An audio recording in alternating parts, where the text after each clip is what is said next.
Welcome to the Jeffrey van Leeuwen Podcast, episode 6. Today, I have the pleasure of speaking with Donna Brendel, who was diagnosed with autism at the age of 44. We discussed the experience of raising two autistic children, her passion for books and learning, and how her late diagnosis brought a sense of relief and a new lens through which to view her life. We also explore her thoughts on leadership, empathy, and the methods she's developed to navigate social interactions. Donna is a fellow podcaster with a show called I Should Say That Out Loud. She's also currently working on a 7-book memoir series, of which the first book, Autistic Revelations, Body Edition, has already been published. The second book is currently being wrapped up. To support this podcast, please consider subscribing, liking, or following, depending on the platform that you're listening on. And with that said, here is Donna Brendel.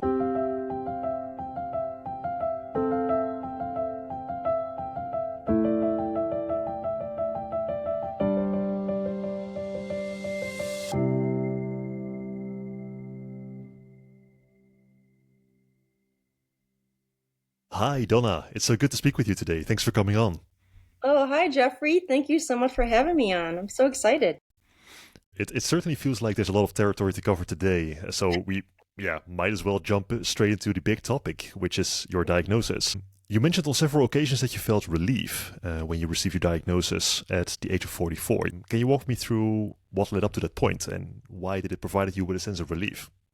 Sure. Well, I have known that I was different and that there was something wrong is not the right word anymore. But when I was a little girl, I knew there was something wrong with me or different about me. And the first clue was when I would try to fall asleep at night, I'd lay in bed and I would draw an imaginary spiral with my finger in the air. And I couldn't get it exactly right. And I had to start over again and again, and that's how I would fall asleep. And I knew that was odd. I was like 3 or 4, maybe 5. But ever since then, I just had a clue that I was different. And then growing up, I was always kind of, shy and quiet and studious, struggled to make friends. But it wasn't until I had my own children that I saw some of the more commonly known symptoms of autism in my son when he was around 5, around that same age as me. And I started to research it for his sake and was kind of confirmed through my research that my son was probably autistic. But then I also learned how different it is for girls and women and how misunderstood it is for girls and women. And that it used to not even be thought that women could have autism when I was young. And then I started to research it not only for my son, but for myself as well. And the more I learned about it, the more I kind of remembered all of my memories and kind of recalibrated all of those memories to this new information and put all of the pieces together and then got my official diagnosis many years later. So I just spent a lot of my own years of research getting to know myself better and equipping myself to know how to enjoy life better and cope with life better and help my kids to be healthier with this knowledge without getting professional help. So that was quite the journey. Yeah, I bet. And you have 2 children, right? I have 3 children. 3 Yes. children. Okay. One who is diagnosed with autism, one who my daughter is not diagnosed, but I think it's because the diagnostic criteria is still not up to date for women, and I took her to a different place than I took myself because I was letting her take her own journey, and the place that she chose is not as up to date as the place that I went for myself and my son. Yeah, there's a lot of catching up to do in the world of autism. So she was diagnosed before you were, if I got that correct. My son, no, I was diagnosed first. And then I never even told my kids that I suspected that they were autistic. I just educated them and raised them with the knowledge that I gained and educated my family in how to help them without using the word autism. Because when I first started to use that word with my family, I got backlash. And I realized that it was not going to be helpful to use that word with my family because they were so, against it. So then I just educated them about it without telling them I was educating them about it, and kind of went, um, incognito about it. And that was really effective. And then my son came home one day in his senior year of high school around like fall, just before Christmas, and said, "Mama, guess what? I took this online quiz today with my buddies at school on autism, and we just did it for the heck of it, and it turns out my buddy and I turned out to be most likely autistic." I'm like, "Okay, I actually know that, and I've known that for a long time about you." He's like, "What? Why didn't you tell me?" And I said, "I just wanted you to, learn it for yourself, and I've been learning about it and raising you accordingly, and you are fully equipped to handle life, and I'm glad that you realize this now." And he said, "Well, okay, but can I go and get evaluated and diagnosed?" I said, "Yes, if that's what you'd like, I will make the appointment." So I scheduled the appointment, and he was officially diagnosed a few months later. And then he said, "Okay, now what, Mom? Like, what do I do now?" I said, "You don't have to do anything. You're already equipped." And he kind of thought about it, and he is like, "Huh, yeah, I think you're right." Because he was, doing very well in high school, and that was 2 years late, 2 years ago, almost 2 years ago. He's a sophomore in college now, studying to be a nuclear engineer. So he's doing very well. Sounds like it. Yeah. So two questions there. You mentioned you already had an idea he had autism, but you kept it, well, for now for yourself to let him explore himself, and also because the family situation. Yeah. So why did you suspect it? And the test that he did, what was it that he learned that gave him the realization that he had autism? Well, the symptoms that I saw in him were when he played video games as a 5-year-old, he would jump a lot. And he didn't jump all the time, but just when he was really excited. And video games were very exciting for him. And the more caught up Like in physically jump or jump in the game? physically jumping. Oh, physically jump. in the Okay. living room. Yeah. Okay. So he would be physically jumping in front of the TV screen, and he'd get more and more excited as the game got intense, and he would jump more and more. And then if he lost or did poorly in the game, he'd get really upset and throw the remote and like kind of have a tantrum. And so I told him it's time to take a break from the video game. And he would sometimes flap his hands, but it was more jumping than anything. But he also would, line his toys up, and he colored with one color, the whole page, just one color. And so a bunch of other little things. And he also was interested in very, the same books at the library at school. He would always get the same kind of books at the library, and the teacher was concerned that he was too focused on his special interests and that he wasn't going to do well as he got older. And I listened to the teacher, and I took her advice, but I wasn't concerned about my son because I knew how smart he was, and I knew I knew him better than the teacher did. So, but that was a clue. So being interested in one thing and not expanding your horizons is a symptom of autism, but it's also, it can be good, it can be bad. So I did what I could to broaden his horizons in other areas, and let him explore what he was interested in. And I mean, I didn't want to discourage him from reading and doing things that he loved. So I just kind of filled in the gaps as I could as I raised him. I think the thing that happened there is usually if you for example, where you're talking about neurotypical and neuroatypical people. So autistic people, generally speaking, are neuroatypical, and neurotypical people are the non-autistic people. And generally speaking, I think you could make the argument that autistic people are more often hyper-focused on a very specific topic, which your son clearly was. Yeah. So it might be that his skill on other things, whether it's working with his hands, or whether it's fixing something, or stuff like that, might be a lot less than let's call it the average person. But that his hyper focus on a very specific subject gave him the ability to excel very far in that, which I think, considering he's right now, I think you said nuclear scientist, Yep. nuclear engineering. Yep. That I think that's pretty much the proof is in the pudding. Yeah, definitely. And he also struggled socially. Mm-hmm. And when he was introduced to people, his common response was okay, like to any interaction or question. And I would have to teach him what to say Mm-hmm. in an appropriate manner. And it took me a long time to learn how to do those things too. I was extremely socially awkward. So I recognized those things in him and realized that he needed help and that it was easy to provide the help without telling everybody, my son's autistic. This is why, he's saying these things and this is how to help him. I just kind of like subtly provided that help. How was that experience for you? So because I'm autistic and because I lived what he was living, I understood it. So I just intuitively knew how to negotiate it and navigate it in a way that was helpful.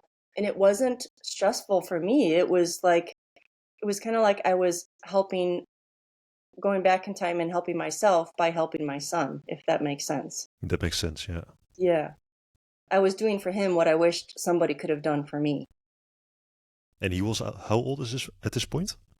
Well, he was 5 when I started noticing these things and researching, and he's 19 now. Right, okay. So back to you. So back to the whole question about that it provided you relief and you got your own diagnosis. And you were, if I remember correctly, you were the first that got it.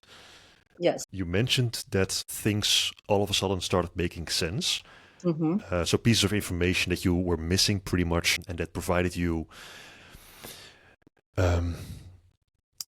that didn't allow you to properly understand what was happening earlier on in your life, all of a sudden it made sense. What was it specifically? What didn't make sense for you back then and all of a sudden made sense now, and why? I always was very awkward socially, and I felt like an outsider. So I was part of a water ski team for a long time, like 17 years. So I started out as a teenager, and then I was an adult by the time I was at the end of my time of participating with this water ski team. And I felt like I either didn't fit in with the young teenagers, or I didn't fit in with the parents, and I was somewhere in between. But as I got older on the team, even when I was matching the age of the other people that were participating, I still didn't fit. And I was like, okay, I didn't fit in when I was a teenager. I didn't fit in when I was a young adult, and now I don't fit in when I'm an adult. And I was, with that same group of people for that whole span of time. And and it was so confusing to me. Like, why don't I fit in at any point of my life? So the autism diagnosis helped me realize, not just in that setting, but in pretty much every setting, oh, that's why I felt like I didn't fit in, because I just had this, difference in the way my brain works and the way I see things and the way I go about my life. It just made sense. And it was a relief, because it wasn't like there's something wrong with me. It was like, I'm just different, and it's okay. I'm different in a good way. Have you been able to think about what those things might be? So you said you didn't really fit in your childhood, in your teenage years, and in your adult life. What were those things? Was it purely social, or was it more like interests, or do you have a sense of what it was exactly? Yeah, so things that people would look forward to and get excited about and talk about ahead of time, like going to a tournament, a ski tournament, or going on a vacation and doing these big adventures. And they would talk about, oh, it's going to be so much fun. You're just going to have a blast. And this is what we're going to do. And just, oh my gosh, you're going to love it. And then I would get to the event and it would happen. And I'd be like, well, that wasn't very much fun. Like, and why didn't I have fun? Why is everyone else having fun around me and I'm not?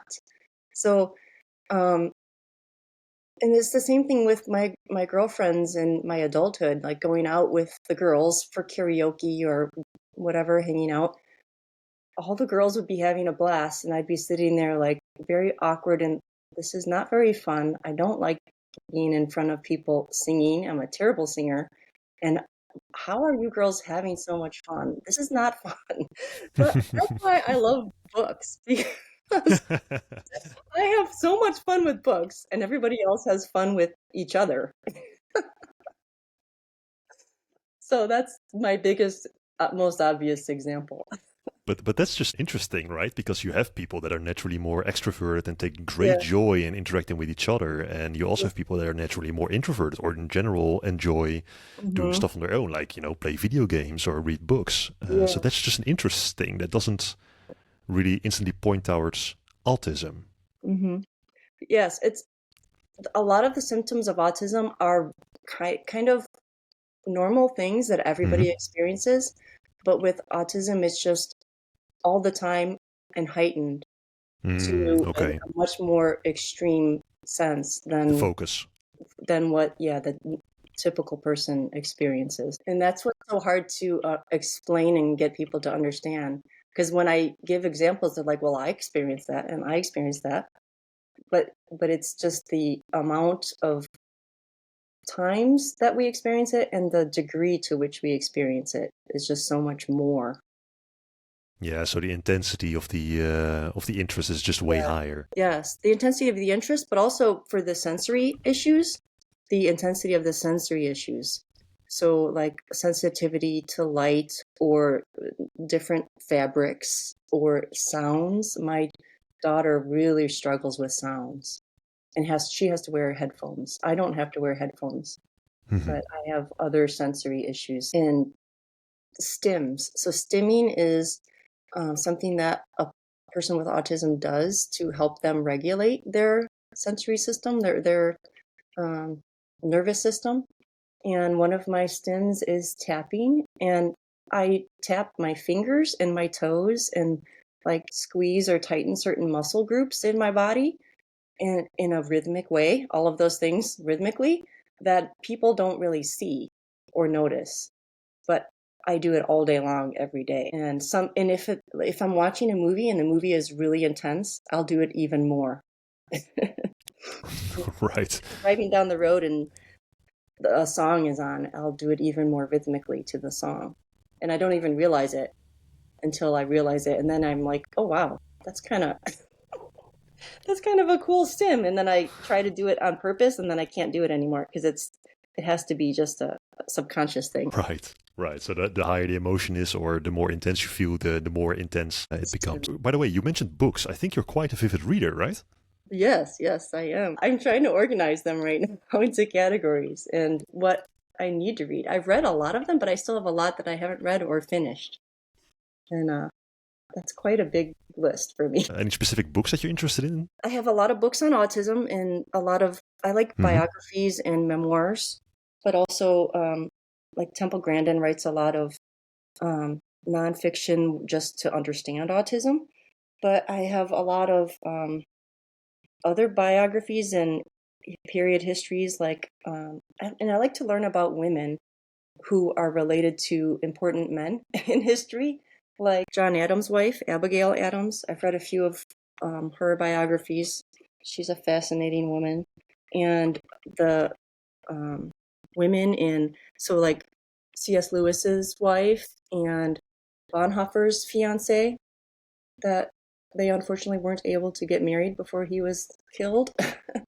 But yeah, all these fascinating women in history, Harriet Tubman, and I have a lot of others that I haven't gotten to. But my more recent additions to my library are Ian McGilchrist and his theory on left hemisphere, right hemisphere, and how the brain functions in that kind of way. The creative versus what was the other one? The left hemisphere is more like self-focused and Hmm. individual focused, and the right hemisphere is more relational and sees the big picture.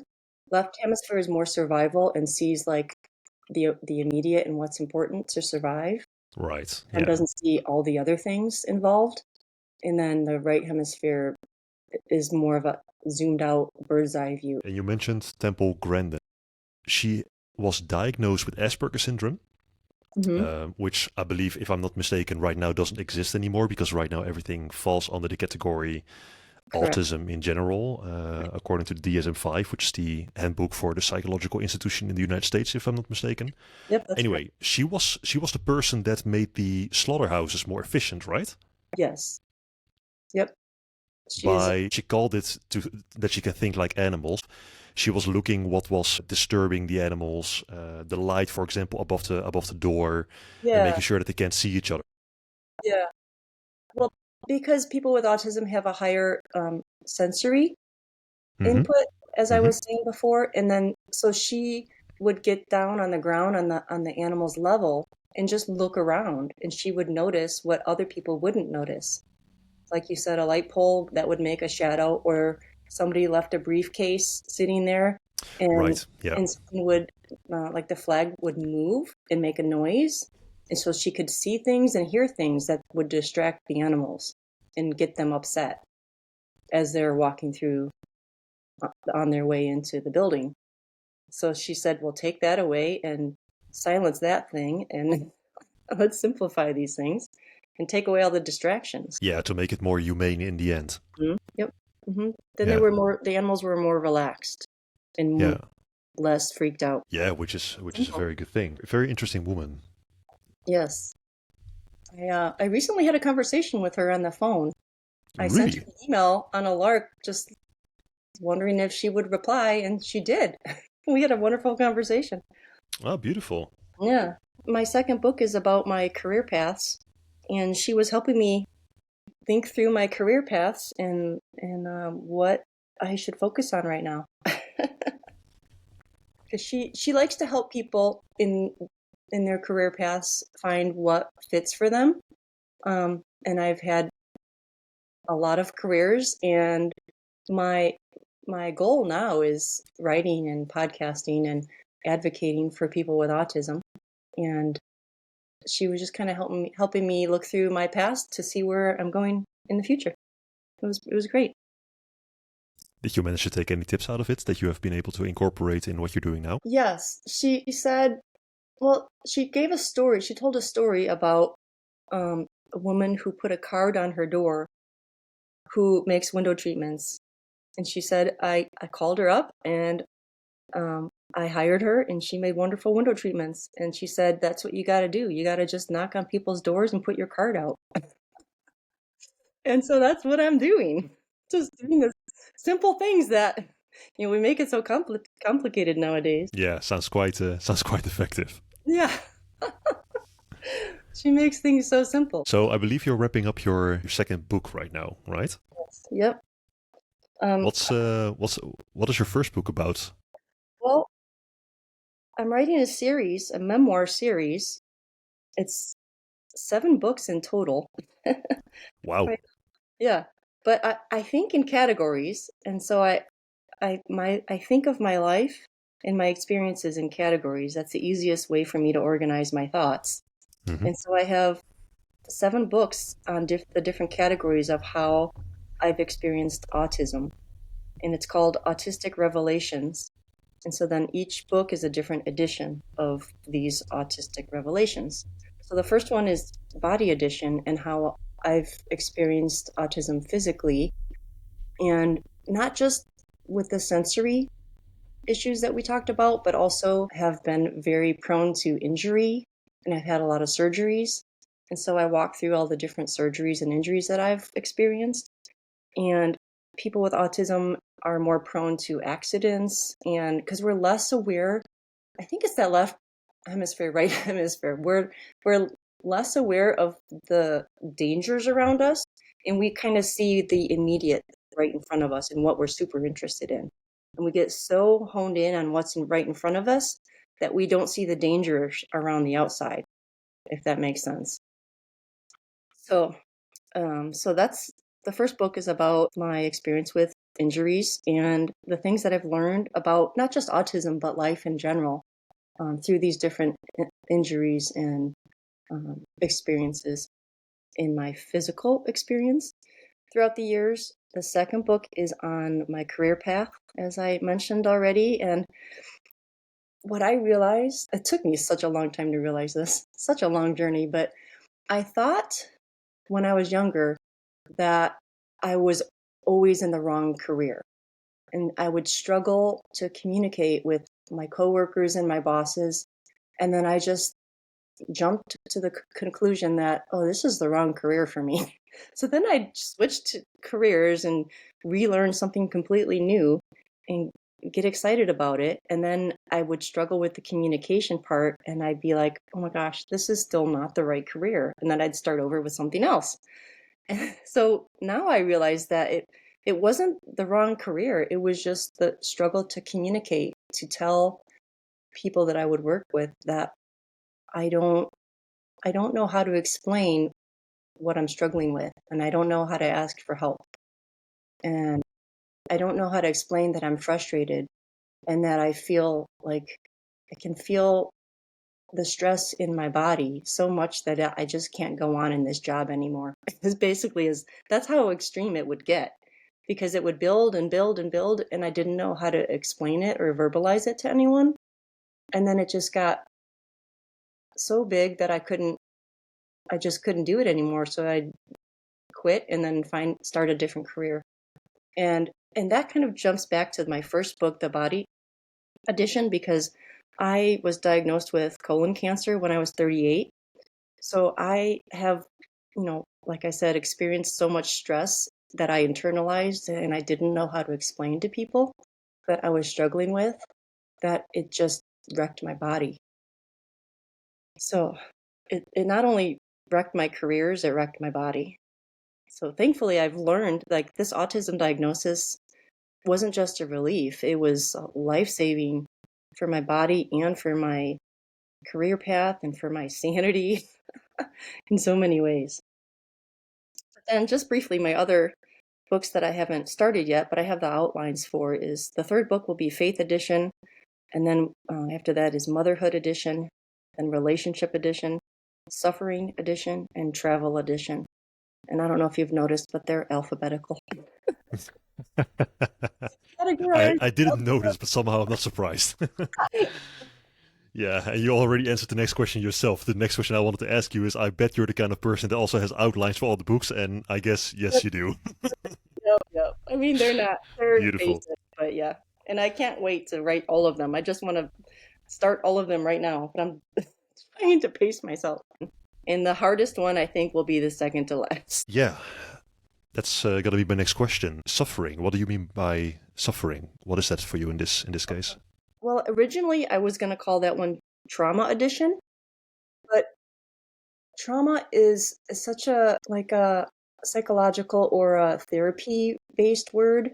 And the more I'm preparing to write my Faith Edition book, and the more I actually have been studying in the Peterson Academy, the more I realize that it's not just about trauma, it's about suffering. Because I've experienced a lot of trauma, but the suffering is the bigger picture, the bottom line. And overcoming suffering and persevering through suffering is what can make someone stronger and healthier and a bigger help to other people.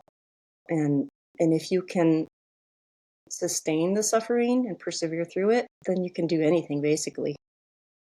So that's my message for that one. How has the absence of a autism diagnosis caused you suffering earlier on in your life? You mentioned, for example, that you were dealing for a long time with being an outsider. I assume that was not pleasant, but that's an assumption. Is that part of it? Or is there also something else that has caused suffering in the absence of the diagnosis? Wow, that is such a great question. It makes me emotional. No one's really put it that way, and I just love that you can see that and understand that.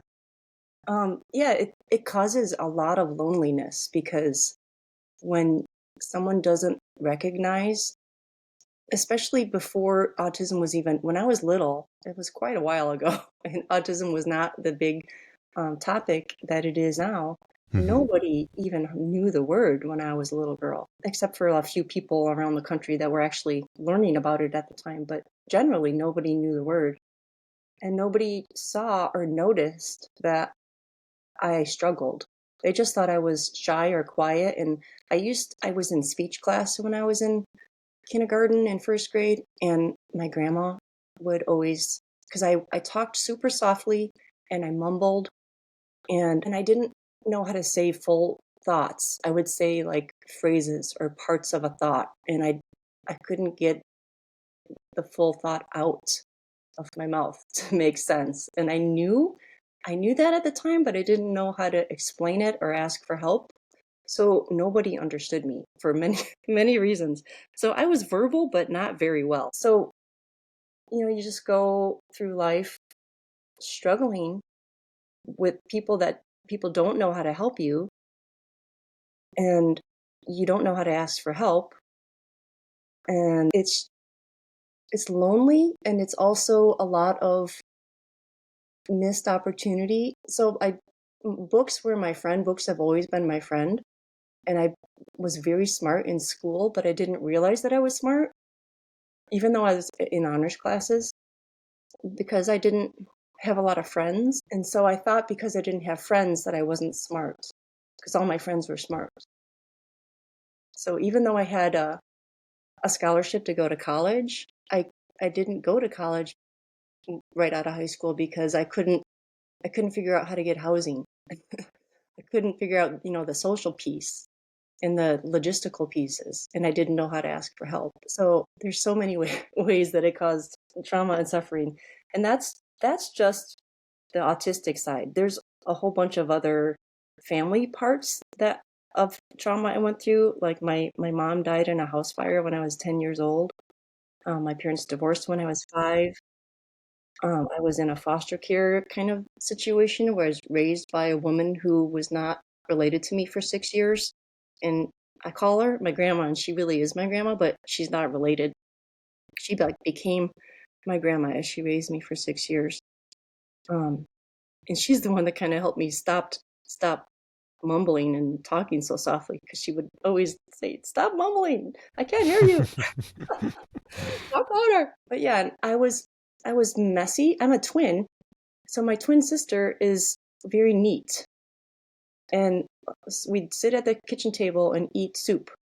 And I'd have soup all over the table, and she wouldn't spill a drop. And my grandma would always notice and say, "Donna, why are you so messy?" But again, it's that left hemisphere, right hemisphere thing of I'm just eating the soup and getting it in my mouth. I'm not noticing all the spilling that I'm doing around the bowl. So messy and clumsy and always hurting myself and hurting my sister. And I was a bully to my sister. I was mean to her, and I didn't know why. But I had tantrums, and I didn't know I was having tantrums. That's another struggle that a lot of parents of autistic kids have is handling the tantrums. And thankfully, this will be part of my Faith Edition book. I had a religious experience when I was a little girl, and I felt God tell me, "You have no right to put your hands on your sister." And I was like, wow, that's true. Like, why do I think I can hurt her? And then ever since then, I never touched her again and never hurt her again, thankfully. You said you were mean to your sister. Why do you think that is? What caused that? Well, we were twins, so we probably were battling ever since we were in the womb together. It probably was just normal, but I really don't know. She was there, she was the one person that I always had, and siblings are mean to each other. That's the only thing I can think of. Yeah, so it's not like she was treated in a different way, perhaps maybe by your relatives or something like that made you maybe... Yeah, rough to get noticed? I don't know, really. That's a mystery still. Yeah, so there's something I've learned quite recently, and I would like to share it with you. It's not really sharp yet, so I don't have it really well defined yet, but I would like to hear what you think about that. Sure. So what I've learned is that children with autism, who are generally speaking misunderstood by their environment, have specific needs that are not being fulfilled. And a need can, for example, be, well, you mentioned earlier in this conversation that autistic people, generally speaking, are more prone to having hyperfocus on a specific subject. So if they already have that hyperfocus in their early childhood, and that hyperfocus is not being facilitated. So for example, it might be that you are very interested in books, right? So you want to stay inside to read whatever you can 24 hours a day pretty much. And let's say you have the kind of parents that want you to be more traditional in the way you behave as a kid Mm-hmm. and kick you outside because you have to play outside as a young kid. Yep. That while the idea is very logical, right? Go outside, be social, have some friends, do some stuff. It prevents you from quite literally, it prevents you from doing what you love, which might mean, and this is what I'm not really sure about yet, but it might mean that a couple of things happen. You build up a deficit of your interest, so you have the feeling like you can't do or grow in what you find really interesting, which in your situation might be books, for example. And second of all, it can give you the message, hey Donna, we don't really hear what your primary drive, what your primary focus, and what your primary interest is, and instead we want you to do this. Mm-hmm. Those two things, I think, can cause tantrums. Oh yeah, absolutely. Does it apply? Do you think that applies to this situation? Yeah, because, well, and she also was always the leader, and I was always the follower of the two of us, because obviously one of that has to be, the case. Otherwise, we'd always be fighting. Yeah. And I would always follow, but I probably, wasn't able to verbalize, I don't want to follow. I don't want to do what you're doing right now. I want to do something else. And so instead I would just have a tantrum. And a lot of times with siblings, but I think even more so with parents, autism is genetic or can be genetic. And so if a parent has a specific interest and they, generally want their kids to be interested in the same thing as they are, but if their child is autistic and they're competing over, the parents want them to do what they're interested in and the child is interested in something completely different, that can cause a lot of struggles too. For sure. Yeah, I can imagine that causes some tension. Yeah. Even if a parent is not autistic and they just want a child to be well-rounded and get exposure to a lot of different things, that can be a struggle. Mm-hmm. And I did try to expose my son and all my kids to a wide range of things, but I tried to do it in a way that wasn't overly pushy or legalistic or, time consuming. I tried to do it in a way of, so we're going to try this for a little bit. If you like it, we'll keep going. If you don't, it's okay. We'll move to something different. Because I, like I said, intrinsically, I understood that if it's not something that I'm interested, it's not going to go very far. Mm-hmm. But I did enjoy experiencing a little bit of a wide range of things, so I knew what I didn't like. And it took me, until I was an adult to realize the value of that. Knowing what I don't like now is such a valuable piece of information for me. Yeah, you already hinted a little bit towards it by saying we'll just try to see what you like and what sticks. So that already answers partly my next question. What I would like to ask you is, you are a mother of 3. Yes. How do you balance your children trying different things that they may or may not like and providing them in their focus on their specific interest? How do you make sure that they don't fall too extreme into the one or too extreme into the other? Yeah. Well, that is, I am past that phase now. They're all young adults, but I remember being in that phase very vividly. My girls were closer in age, so they did a lot more similar things together, like playing softball. And when I was on the ski team, all 3 of my kids would go with me, and my oldest daughter skied with me eventually. My younger daughter was a character in the show because we put on shows in front of an audience and there were characters sometimes. So she wasn't old enough to ski, but she was able to play a part and have some fun with it. And then my son would just play in the sand and in the dirt and just have a good old time outside, which was great for him because he loved to be inside. But I know how important it is to be outside for everyone's health. And so that was just part of the day that as a family, we were outside. And a good example I can give to balance the interests of all of my kids is when I would take them on a road trip.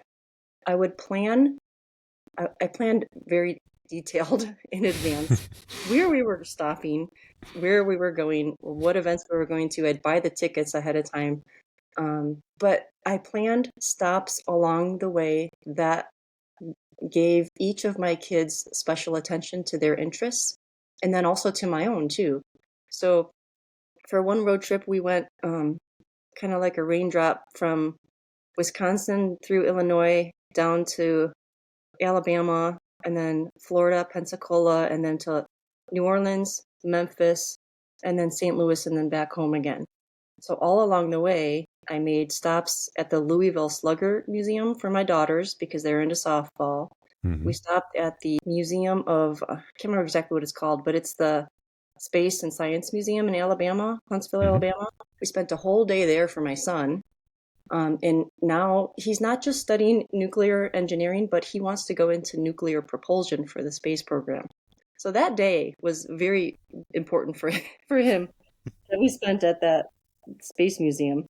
And then we went to Pensacola to the beach and just had an outside beach day. And then we went to New Orleans and had a day of jazz. My daughters and I are all musicians. My son tried music but didn't like it, and so I didn't force him to stick with it. But my daughters and I loved the time we had in New Orleans with in front of the jazz band there, the what was it called? Preservation Jazz Hall. I love that place. And then in Memphis, we had some kind of more musical experience with, Elvis and all of that. But then we also went to the Children's Museum, and that had a lot of hands-on fun there with my son, especially was a great age for that. And then on the way back, we went to in St. Louis. We went up into the Ark, and that was kind of an engineering experience, watching the video of how the Ark was made and being in the little pod that takes you on the elevator all the way up to the top. I don't know if you're familiar with that, but it's I'm not, no. archaeological feat. Okay. Back in the day when it was built, it was very major, a very cool landmark in America here. And then visited Abe Lincoln's house and then headed home. So that was our vacation, but I planned parts of it for each of my kids and all of their different interests. To be quite honest, it sounds like a very, very fun trip. It was very fun. I as you can tell, I can remember it vividly. Yeah, I can tell. Yeah, it also doesn't surprise me that you planned them out in detail from start to finish. I gotta ask though, just out of curiosity, I'm just like you in this sense. I really love to plan things in advance to make sure that there are no surprises. We know exactly what we're gonna do. We know exactly where we have to be at which time and who's gonna come where, and all that sort of stuff. Yep. So yeah, you and I are completely on the same page with that. The only problem with that, and it sometimes also might happen, is sometimes something can go wrong that completely scrambles your planning. That's so true. Yeah. How do you deal with that? Well, thankfully, I didn't have any hiccups on that trip. We did every single thing. The one thing that You're a very good planner. Yeah, I hadn't bought tickets for it yet, and it was just there was just too much in that day, and we skipped it. But that was out of the 10 days, one thing that we didn't do. But yeah, hiccups definitely can come along, and I realize it's probably better to be a little less planned because I was exhausted. I was the one driving and getting up early and getting us to all the things that I had planned. So I was exhausted, but it was a blast. It's actually a struggle for me to change plans or have a deviation from the plan. So it's something that I've had to learn to cope with, and learning breathing techniques have been really helpful for me. And like if I get stuck somewhere without a book, I have a book with me. But if I don't have a book and I'm sitting somewhere with time on my hands because something went wrong, I can get really anxious. So, we have our phones now, which is helpful, but if your battery's low or if, it's just too stressful even to look at your phone or not safe, what I've learned is that, and I've learned this recently through studying Ian McGilchrist and, the Peterson Academy and everything, is that our brains are so amazing. And if I just sit and look around and absorb and observe what's happening around me, that can be very interesting. And can help to de-stress and even keep us safe too, because a lot of times I don't notice those things because I'm too focused on what's in front of me or what I'm interested in. So it's actually a good practice for me to just look around and kind of take in the scene. So that's what I've been trying to do to I still can struggle with communication at work, but I am practicing just observing people, especially, but observing the situation and the environment and using my brain and thinking about all of these things and processing. I take a longer time to process the immediate than typical neurotypical people. And so just trying to practice doing that more regularly so that when I need to act or speak or comment on something, I can be a little bit more ready for that conversation. Yeah, so I have a couple of questions that pop up into my mind. You said when you're feeling anxious, you like to take the time to look around you and you will notice things that normally you wouldn't notice. Yeah. So my first question is, what specifically do you notice? And the second question is regarding the people that you then watch. You see them, you really, well, let's call it absorb the way they just go about their lives. I suppose, is that one of those things that you notice? What specifically comes to mind when you do that? And how do you think it helps you de-stress? Yeah. Well, if I am outside or if I have a window nearby, I love to look at the sky and the trees and the leaves blowing. That's very calming to me. Seeing movement, or if there's water nearby, I love the water. That always relaxes me. But if I can't see outside, then watching people and just observing what they're doing, the way they carry themselves, the conversations and their interactions they're having. I really like watching and observing people. I remember when I was younger and going to like the Field Museum in Chicago, which is all about the animals. I enjoyed looking at the statues of people that they created that would be interacting with the animals or hunting the animals. And I would look at those people more than the animals. So I really just like studying people. It helps me also because people are such a puzzle to me. It helps me kind of get more pieces to the puzzle of people.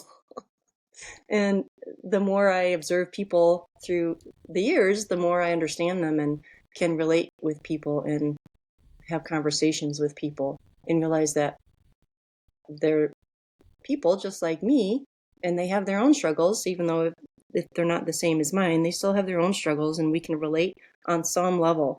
So I try to find the way that we can relate and have a common ground together.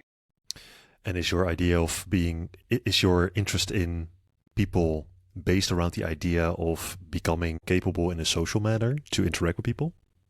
So do you think that's the reason that you are interested in studying people? I think my initial reason for being interested in people is just because they were so novel and so like, wow, like they're so different than me and I don't understand them. And it just was like an out of body experience, observing people, not realizing I'm a person too, just like them, because I felt so different. But yeah, like you said, as I got older, I realized that I can study people to understand them better and relate with them better and help myself to be more social. Definitely. It's very interesting what you said. Feel anxious. You take the time to observe the environment, and your primary pick goes towards nature. And I think it's quite universal. I think it goes for most people that nature can be very soothing, especially the sound. You mentioned the water, for example, the wind blowing. Yeah. But the second thing is more interesting, which is the analysis that you do on other people. So one of the things I learned recently is that in social interactions, if you are anxious because, for example, you are very introverted and not very skilled in communicating with others, one of the things that might lead to that is a hyperfocus on your own feelings. So thinking about yourself. And I actually think it was JP who mentioned this. And I think he made the argument that there's no technical difference between depression and thinking about yourself. So if you are too locked up in your own idea, that might actually make you anxious in your interaction with others. And the most silly advice you can give people is stop thinking about yourself that much. It's like saying, Donna, I don't want you to think about this pink elephant with this golden head on right now. Don't do that. Right? Yeah. That's not the way our brains work. So Mm. you can't just say stop doing that. So how do you deal with it then? And that's pretty much drowning the hyperfocus on yourself anyway, to look at others, to make other people feel comfortable. Well, it's not really the same as what you're laying out, because what you're laying out is more like you're well, not really passively, but you're actively analyzing others around you just to calm down. But it feels like it's still related in some way. Does it make any sense? Or do you think it's two different things? No, it definitely makes a lot of sense, because when I'm really stressed is when I know that I'm too focused on myself. Like Mm-hmm. my body just doesn't feel right, and I'm stimming a lot, and I'm not breathing right. And so I know part of it's physical. I need to breathe and relax my body, but also part of it is mental, and I'm thinking too much about myself and freaking out about my struggles. And then if I just open my view to away from myself and a more outward away from myself, it takes my mind off of those struggles, and um, helps me to just think about other people. And I have a couple things, if I can remember and not lose my train of thought. But I used to get really, so, I love books, and I would, whatever topic I was interested in at the moment, I would just research that topic like crazy. And a lot of the topics that I would research are the traumas that I've experienced, like death and, losing family Mm-hmm. and dysfunctional families. And so I would be studying these really difficult topics, and my sister would get concerned about me studying these really sad and morbid topics, and she told me that she was concerned about me, and she wanted me to like stop thinking about difficult things and just be happy and think about happy things. And I said, well, learning about these difficult things is helping me and helping me understand why I've gone through all these difficult things, and helping me to be happier and find joy in the understanding of what I've gone through. So it's not as morbid as it sounds. It's helping me think outside of myself, and not just how I experience these things, but how other people experience these things. And then what was the other thing I was going to say? I don't know. It'll come to me. So we made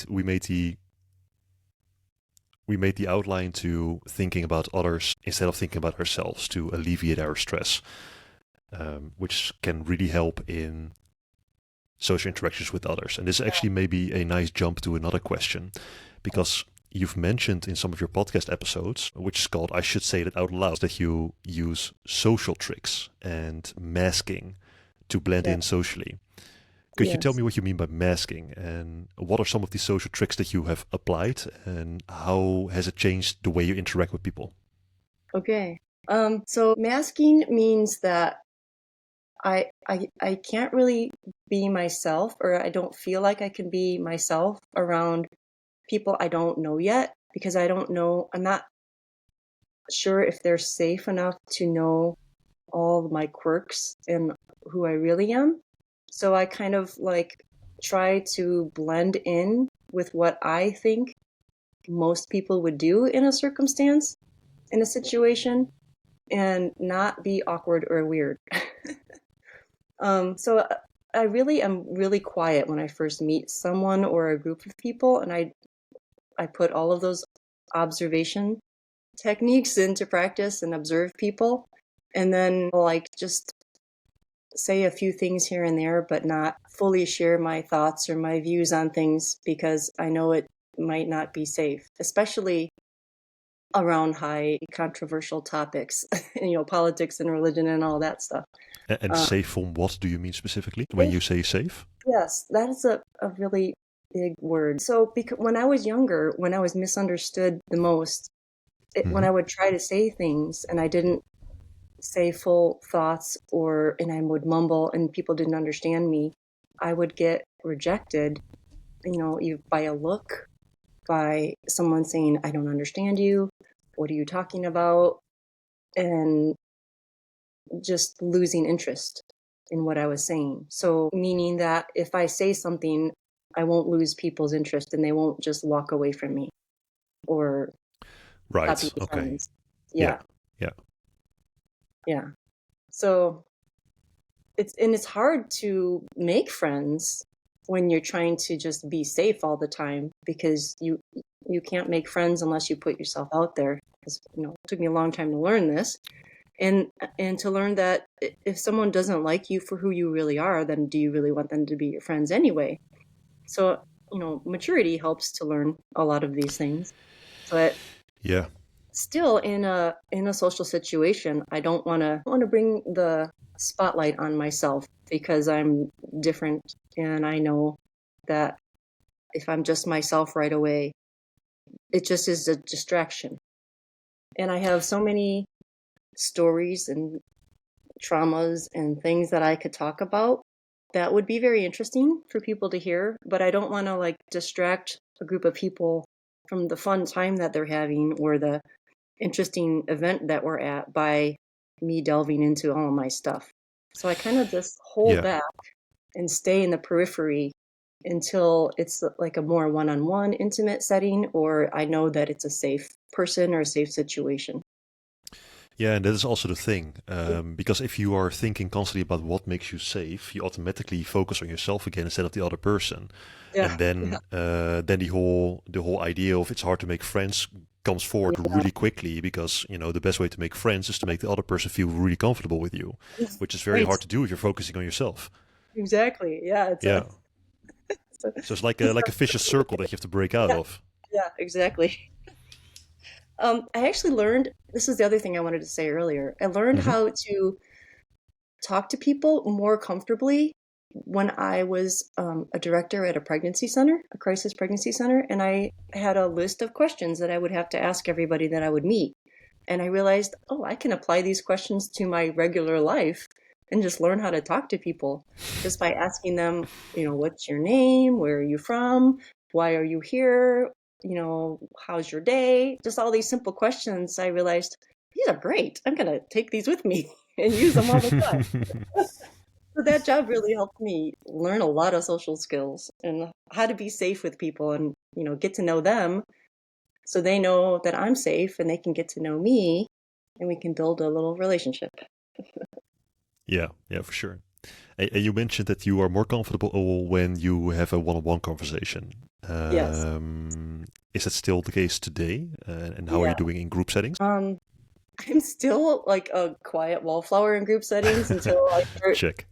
I'll find like the one person in the group. I'm like, ooh, I can go talk to that person. You're mine. That person can introduce me to somebody else, and then I can grow my little Mhm. circle slowly. Right. Okay. Gotcha. Little circle followers. Yeah. Gotcha. Okay. So that's masking. What other social tricks are there? And maybe a good question to start off with before we go to that one. Why do you call them tricks instead of, for example, social skills? I don't know. I guess because it's still not natural. It's just like I have to remember, oh yeah, I could do this, Hmm. or oh, yeah, I could do this. It doesn't flow naturally. Right. It's like a It's like what's the acting. yeah, yeah, exactly. You have like a whole portfolio with things Yeah, that you can use in specific situations. So it's more like a yeah, tactical decision that you make. yeah. And it looks like I have good social skills, but I don't feel like it's intrinsically natural yet, or still. I'm just using all these things I've Hmm. learned that I have to remind myself to still use. Right. Okay. Okay. I think you could call them social skills, though. I can give you an example of a social skill that really helped me the moment I realized it. So there's this guy, Chris Voss. Have you ever heard of him? No, I haven't. So Chris Voss was a top FBI negotiator, and he was working in the FBI in New York for quite a long time. And he did top negotiating in crisis situations like bank robberies, hostages that got kidnapped somewhere in another country. He wrote a book called Never Split the Difference. And one of the techniques that he outlines in that book is to probe for more information without being judgmental. So if you, for example, make a statement, whatever that statement may be, and I start a question with, why do you say that? there's a implication of finger pointing in there. There's like an underlying accusation in there. Explain yourself. Why are you doing this? So sentences or words, for example, at the beginning of sentences are, it sounds like, or it feels like, stuff like that. Because then it's non-accusatory. Then you can, hey, it sounds like you're really having trouble with this. You're not saying like, hey, why you're having trouble with this? Because then once again, it's accusatory. Yeah, what's wrong with you? Why do you struggle with this? It's a very, very good social skill that, quite honestly, even this pretty much doesn't have anything to do with autistic people. Everybody can use this, as far as I'm concerned. Yeah. Would you also consider something like that a trick? Yeah, for sure. It can be called tricks, or it could be called just knowledge of how to navigate a conversation wisely. Right. Yeah, for sure. I don't know why I call them tricks, but I guess I struggle to, when I learn something from someone else, I struggle to call it my own, because I learned it from someone else. It wasn't my own. I know internalizing things is okay, and I probably should allow that for myself more, but something for me to think about for sure. Yeah, so you're more like taking something that somebody else said, and you didn't grow naturally, and therefore it feels like you're using a trick. Yeah. Right. Okay. Yeah. I don't like to take credit for other people's knowledge and information. But doesn't that go with everything pretty much? Yeah, probably. Yeah. Something with my brain, the way my brain works. I will bet that 99.99% of all the knowledge that you and I have in our minds right now is like based on other people's work. That is probably true. Yeah, that's one of my favorite things I learned from the Nietzsche lectures is the they and the thinking. Like, you think, Jordan Peterson says, you think, but you don't think. You think what other people have thought for you. I was like, that is so true. What other social techniques, aside from masking, do you apply? Well, this might sound odd, but I like to dress for the occasion, and I used to struggle with knowing how to dress properly, because it's something that I think a lot of people just intrinsically pick up and realize, well, this is the in, like, this is the fad, this is the way people dress, and they match it, but I never noticed that for a long time. And so when it was starkly obvious to me when I showed up at a bridal shower in my early 20s, all the women were wearing lovely dresses, and I was wearing jeans and a t-shirt, and I felt so out of place. And I was like, oh my gosh, I don't feel like I should even stay. I did stay, but I felt very self-conscious the whole time. And from that point on, I went and bought dresses, and I'm like, I gotta have a dress for the right occasion. And there's different dresses for different occasions. And sometimes it's not a dress, sometimes it's a suit or slacks or something. So I have purposely grown my wardrobe so that I can be appropriate in the right situations. But that's really interesting. So it was a bridal shower, you said, right? Yes. Was there a specific dress code outlined before you went there? No. Like, it wasn't on the invitation, like, you must wear a dress, or like, casual, or, right, formal, or anything like that. It was just, this is the day and this is the location. Right. Yeah. Okay. So you just pretty much the only data point that you had was the word bridal shower, and in that was like the implication. So in that the idea of dressing up for the occasion didn't pop out. So the moment you went there and you saw everybody else, that's when it clicked. Like, oops, I missed that. I missed that day in school when you learn how to dress for an occasion. How did the others react to that? Nobody said anything, thankfully, but I noticed it myself, and I was upset with myself. And it's funny because when I was on the water ski team and we would do shows, we would wear costumes, and I love wearing costumes, and I love to juggle, and I like to be a clown for Halloween and different events.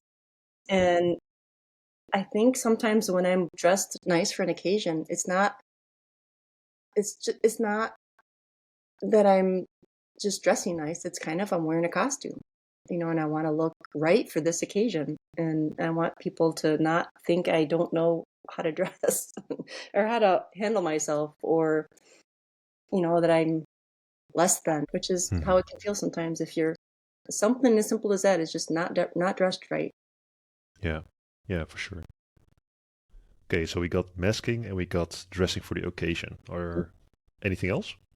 I have to try sometimes or sometimes a lot of the times, not getting distracted by little things and pointing those little things out that are like abstract or don't fit in with the conversation. Like I'll get distracted by something really little, especially if there's a bookshelf at someone's house. I'll be like, oh my gosh, I want to look at those books and I want to start reading them.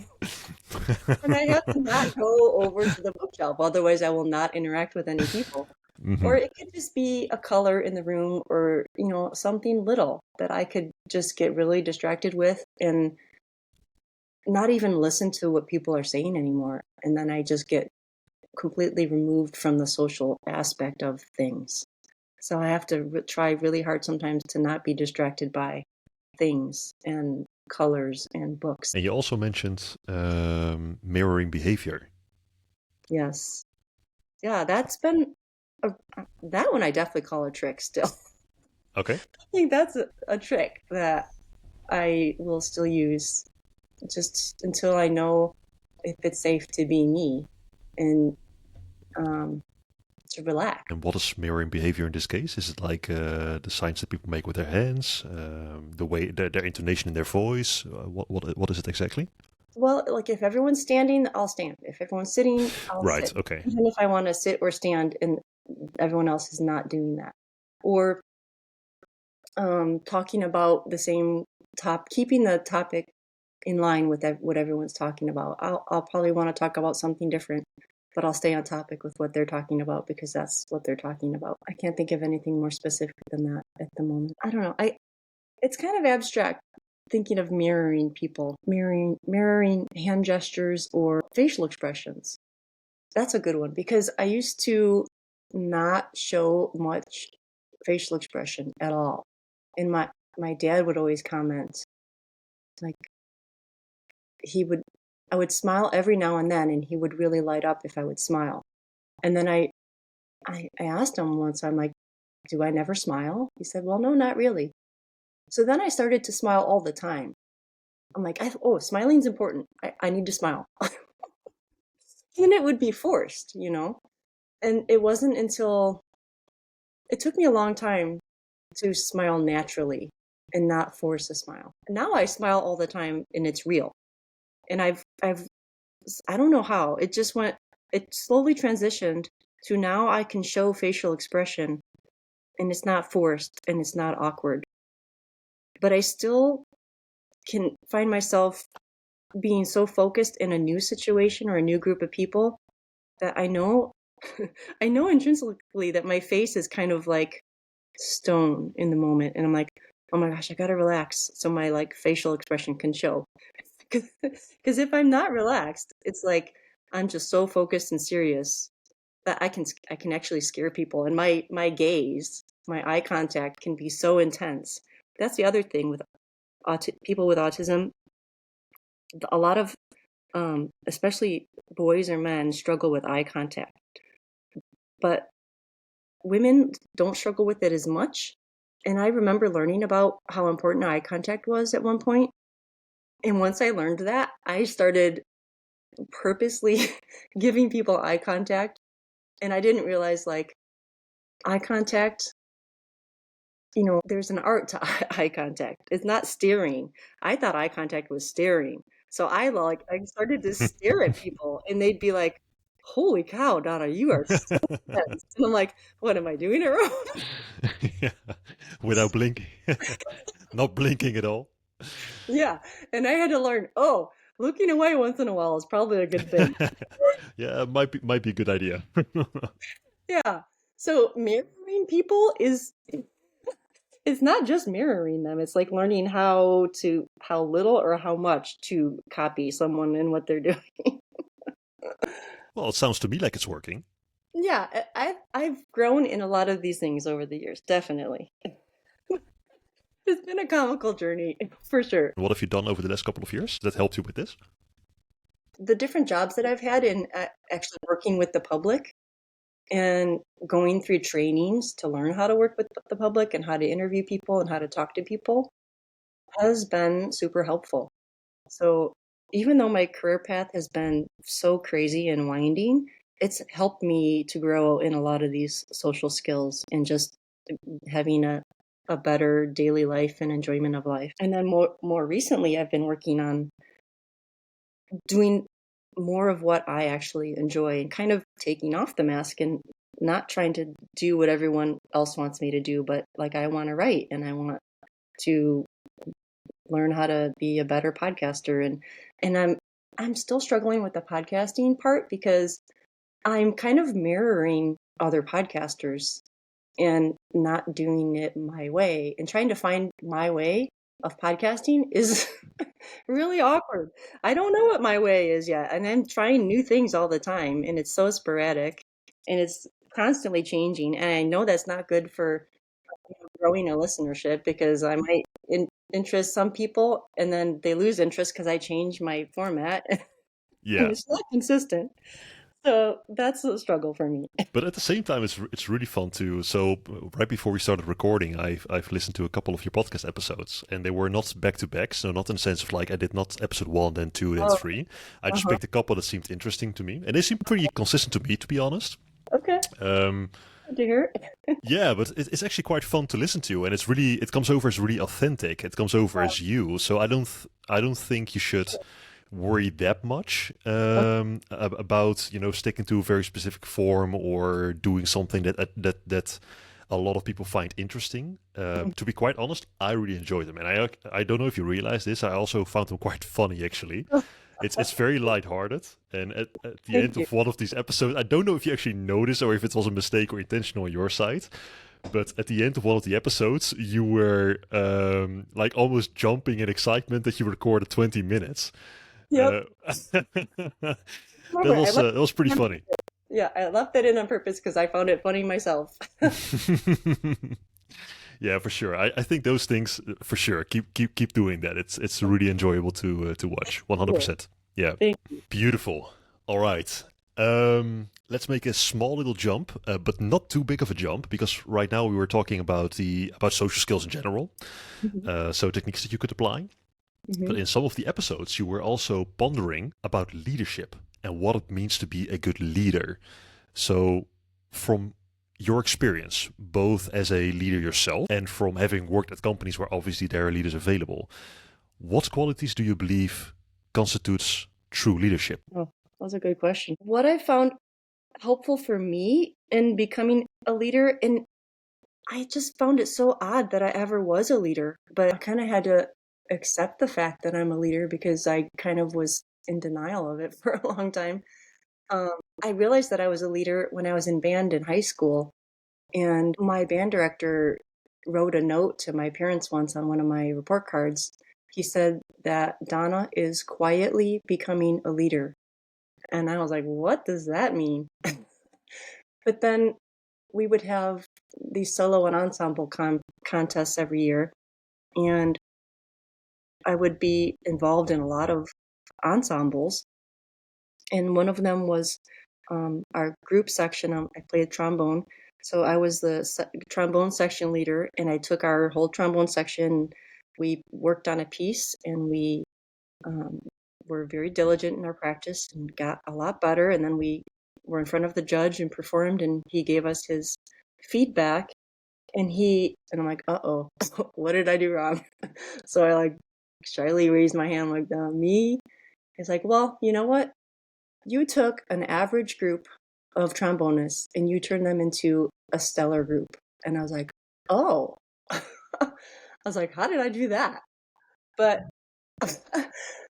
in combination with the judge's feedback, after we heard the judge's feedback and we went back to like the gym waiting area, and all of the parents came over to talk to me and heard what the judge had said, and they all thanked me for spending so much time with their children, with my fellow trombone players, and they thanked me for helping them.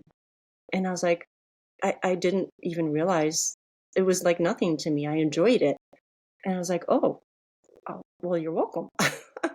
So I just was doing something that felt natural to me, helping other people. And I think that's what I always was missing for myself, was people helping me. But so I naturally somehow knew how to help other people. I could see a need and fill it and help people grow and get better at something that I was, working hard at, and see progress. So I think leadership is taking what you're good at and what you actually have put a lot of time into and growing in yourself, and helping other people do the same. And everybody can be a leader. Like, everybody is better at something than someone else. It doesn't have to be like this grand scheme of like a global leader or political leader. Like, moms are leaders, dads are leaders, coaches are Hmm. leaders. Yeah, We're for all sure. good enough at something that we can help someone around us get better at that one thing. Hmm. I think that's what leadership is all about, is just taking time with somebody who's one step or maybe many steps behind where you've come from, and helping them get better. And Yeah. if you've grown in it yourself, you know what it was like to be where they are now. It's harder to be a leader if you're naturally good at, and it wasn't a struggle. And I think what also helped in your case is you are, well, you're quite a deep thinker yourself. So Yeah, because of that, I assume that you are also quite a good listener. yeah, Maybe before people realize what they actually need, you are able to listen to people, analyze what they need, and then providing that. So empowering others in order to take initiative or to promote collaboration. yeah, definitely. Listening was pretty much all I could do for a really long time because I struggled to talk so much. And Hmm. listening is safe for me. It doesn't hurt anyone when I'm listening, and then I have so much. I have a really good memory too. So when I listen to somebody, I can remember a lot of what they've said. And then when I start to ask them questions and I tie in what they said previously to what we're talking about now, they're like, "Oh my gosh, you remember that I said that?" Hmm. And yeah, so listening definitely is a good skill for leadership. Yeah, 100%. You also help people think, because the moment that people lay out their thoughts and you take all that information that people are giving to you and you summarize it and you mirror it back to them, Yeah. you provide them pretty much on a silver platter. Like, hey, this is your thought in a organized way, and this is what we can do with that. Which Hmm. is, well, that's a gift. That's a gift to give everybody. Yeah, that's true. Thank you. Yeah, it's also typical for leaders that I know that are more introverted as a temperament, so having an introverted temperament. Hmm. They are, well, generally speaking, great listeners. They are very thoughtful in their decision making. Yeah. They're very empathetic. They're calm under pressure. They're focused. They can empower others, and they usually are also the people that can provide deep, meaningful relationships with other people. Yeah. Once again, because of the above, pretty much. There's Hmm. certainly also a couple of cons, right? So introverted people generally are less charismatic. They're less out there. So whenever a big message needs to come across in like a presentation kind of way, that might be a bit tough. And also what we discussed earlier, overthinking something Yeah. is definitely a big one to look out Oh, for. yeah. Yeah, definitely. How do you prevent that from happening now? The overthinking part. Oh my gosh. I don't know if I prevent it. I do it all the time. I try to do as much as I can as fast as I can. And I kind of learned that I kind of like took Jordan Peterson's advice of do something 10 times faster than you think is possible. And I already do things as fast as I can. So trying to do it 10 times faster, according to his advice, hasn't really helped me. I actually need to slow down. That's my problem. I need to take a step back and look at the bigger picture. And instead of overanalyzing, I need to simplify the bigger picture, is what I'm realizing. Like with my podcasting, and like I just came up with a new plan actually for my podcasting. And instead of trying to do bulk recording and editing and all these things, like do one big day a week, to do one episode a week was Hmm. my original goal, which I've never consistently carried out. I realized if I spread everything out and do a little every day and only try to do 2 episodes a month. If I stick to that, I will create more episodes in a year than I have done in the past. So slowing down and taking more time and doing it regularly instead of in bulk, which is the advice I've heard from a lot of other podcasters that works for them, but doesn't work for me. I'm hoping that this new tactic will be better for me. I've also noticed that with this podcast in general. So this is this is obviously a long format. Mm-hmm. So the conversations that we had, the first one was an hour long, but after that the average is between 1.5 hours and I believe the last one was something like 2.5 hours. Wow. Well, you have the preparation, so the research takes me around 2 to 3 hours. Mm-hmm. Then you have the conversation itself, which is actually the most, well, it's not the easiest part. That's not a fair way to approach it, but it's pretty straightforward on a time level at least. But after that, you have the post-production, right? Which takes for pretty much, in my case, it takes every second that you record takes around 3 seconds to post-produce. Yeah. Then you have the publication, the writing, the art. It's yeah. So in the beginning, I wanted to do 2 episodes on Tuesday and on Thursday. I very quickly made it into just the Tuesdays. So I fully agree with you. Take small steps. Yeah. Not only is the barrier a lot lower, but you're also, like you pointed out, you're a lot more consistent, which in the end makes the result way, way better. Yeah, definitely. So I'm excited to give it a go. That's what I'm working on right now. Well, you got another 5-star review from me, so let's hope it attracts a bit more attention. It's quite fun. So it's called I Should Say That Out Loud, and you started in 2020. Yes. What prompted you to start it? I was between. Well, I wasn't between jobs. I was trying to find again a new career. I was trying to shift to a new career, and I knew I wanted to write and podcast, and I didn't realize that I could self-publish my writing at the time. And so I was trying to find a publisher, and I knew that to get a publisher, you had to have the email list. And I thought, well, I'll start a podcast and try to grow my email list so I can get a publisher.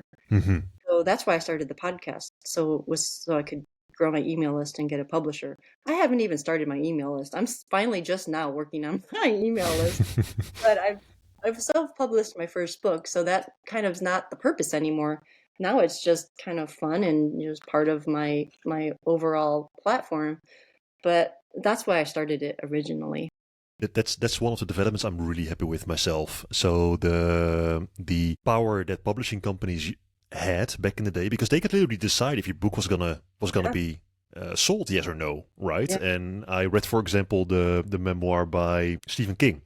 So Stephen King said there's like a 1 in 100 chance for anybody who writes a book, maybe even less, to get your book published. So you spend all this time, all this trouble to write the most beautiful thing, and it doesn't get published for whatever reason, while the book themselves might be really interesting. So I'm really happy with the development that people can now just publish it themselves on platforms like Amazon. Yeah, that's wonderful. So what has the reception to that book been? I've gotten positive reviews. I haven't sold a ton online. I've sold more at different local events, but I haven't been working on the marketing very much because, I'm working on the next book and working on the podcasting. So I'm realizing it's hard to do all of those things all at once: writing, marketing, podcasting, and I really can only do one at a time, which is frustrating because I'm still working full time. But my goal is just to keep publishing each of these books of the series, and then once more of the books are out, or once all of them are done, then I think it'll be a fuller body of work that will be more interesting to people on all levels. So. Yeah, that makes sense. And even though this podcast is still very small, I'll make sure to also put a link to your work in the description of this podcast. So let's try what we can do to help out. I'd like to share how I came up with the title. I should say that out loud. I don't know if you. I think I have talked about it in different episodes. I don't know if the ones that you listen to is one that I explained it in, but I've had many mentors over the years, which mentorship is also another way that I've grown in my social skills. And daily life skills. But one of the mentors I was meeting with after had already met a few times. And I was having this dialogue in my head about how thankful I was that she was taking the time to sit and meet with me and talk to me and help me in my life. And I realized as I was thinking those things and keeping them to myself, wow, I should say that out loud because she should hear that. And I think she would like to hear that. So then I did say it. Like, it was weird for me to actually act on something so quickly that I was thinking in my mind. So I said those things out loud that I was thinking. I told her, so thank you so much for taking this time to sit and meet with me. And I really appreciate you being my friend and my mentor. And I'm receiving, so much benefit from it. And as soon as I started saying those things, like, her face lit up and she was smiling and she was happy to hear those things. And I was like, wow, I should say things like this out loud more often. And so it's that phrase that I had that triggered that. I should say that out loud. That's where I came up with the title of my podcast. Yeah, that's really funny. That's really funny. Yeah. And I think it's very good. It's very good advice to begin with. People usually have a lot of ideas that they can share. That might shed a lot of light on why they do the things they do or why they say the things they say. So yeah, just being upfront with what you're thinking in, of course, a nuanced way. There's a time and a place for everything, but generally speaking, transparency, I think, is really important. Yeah, and it's really about taking off the mask too, and not hiding my thoughts, and not waiting until it's safe, but just say it out loud and see what people think, and go from there. Like, I would try to map out the conversation, and I would think in my mind in a group of people, if I say this, then they're going to ask me this, and then I have to say this, and then it's not safe, and oh my gosh, okay. And then I lose track of what the conversation is about anymore, and I'm not even present with the conversation.